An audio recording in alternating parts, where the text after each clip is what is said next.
বিসমিল্লাহির রহমানির রহিম। আসসালামু আলাইকুম। আজকে আমরা আপনাদের দেখাবো, এটা আমরা বগুড়ার দেশের মানুষ সাতেন মাছ বলে, কেউ ষাটি মাছ বলে। তো জানি না কার দেশে কি বলে, আমি জানি না। এটা আমরা সাতেন মাছ বলি। আজকে তার শুটকি রান্না করবো বেগুন দিয়ে, আলু দিয়ে ভাজে নেব, সঙ্গে থাকুন। এই যে আমার ভাজা হয়ে গেছে, এখন আমি ধুয়ে নেব। এখন এই যে পাতিল তুলে দিলাম,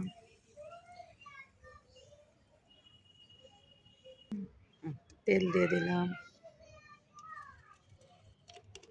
তেজপাতা দিয়ে দিলাম, মরিচ দিয়ে দিলাম, কাঁচামরিচ।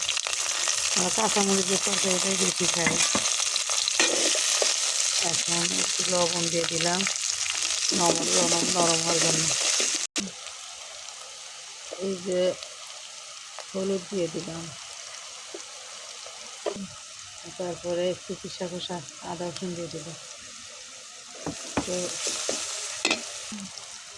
সামান্য একটু পানি দিয়ে দিলাম মশলাটাকে কষানোর জন্য। এই যে মশলা কষানো হয়েছে, এখন এই মাছগুলো দিয়ে দিলাম,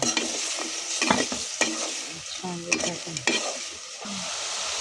এই মাছ কষানো হয়ে গেছে, এখন আমি আলু বেগুন এর ভিতরে ঢেলে দেবো।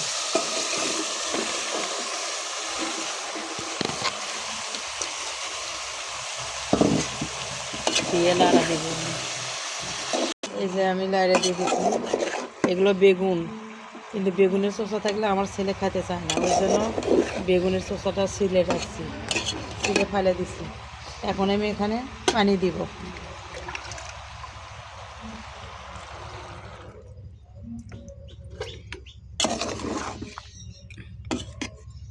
এই যে ঢেকে দিলাম। এই যে আমার বেগুন দিয়ে রান্না, বেগুন দিয়ে সাতেন মাছ রান্না।